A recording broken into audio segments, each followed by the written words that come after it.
Hey, everybody, it's great to have you here today. Look, today I'm going to talk to you about trusting God with the outcome.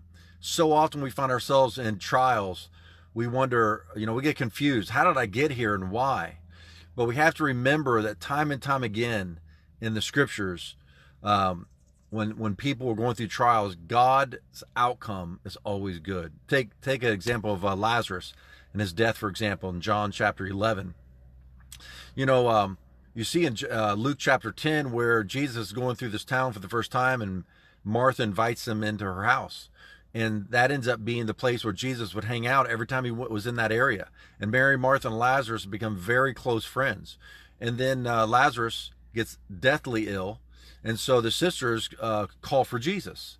And he's close enough to get there in time to heal him, but he doesn't. I mean, he's delayed. And Lazarus dies.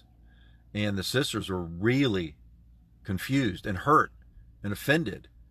I mean, as you would be, and maybe some of you are right now. It's like, I thought we were close. I thought, Jesus, you loved us. I mean, even in that chapter, it says that Lazarus died, or Lazarus was sick, whom Jesus loved. And that word is not the agape love, like the unconditional love. It's the brotherly love, the affectionate love, the friendship love. In fact, it even says, Jesus, in that chapter says, Jesus, our friend, is sick. But Jesus delayed until he died. I mean, why would he do that? And so you may say the same thing that that Mary said, or Martha said, when Jesus shows up. Martha says, Jesus, why didn't you come when my brother was sick? I mean, if you showed up, he wouldn't have died. You see, we get confused about, what God's doing and why he isn't acting. But you see, Jesus had a larger miracle in store for her. It wasn't just healing her brother, it was raising him from the dead. Now, we understand her frustration, but I want to say to you, the reason I'm sharing this passage with you today is because, one, for your life. Look, when things look like they're not going the way you want them to go, and you're wondering, why isn't God acting? Does he not care? Does he not listen to my prayers? Just remember that God's outcome is always good. You just got to trust him for it.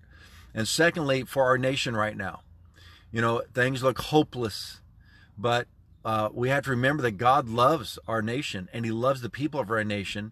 And he told me in December, before this all hit, we're going to see his glory. He gave me Isaiah 60, verse 1. Gross darkness is going to cover the earth. He said, but the glory of the Lord is going to be seen upon his people. So we got to remember that God's outcome is always good. We got to trust him with us. So let's be like the sisters. Let's call on Jesus, and then let's trust him with his timing and with his outcome, because I promise you it's going to be good. All right, I'll see you tomorrow.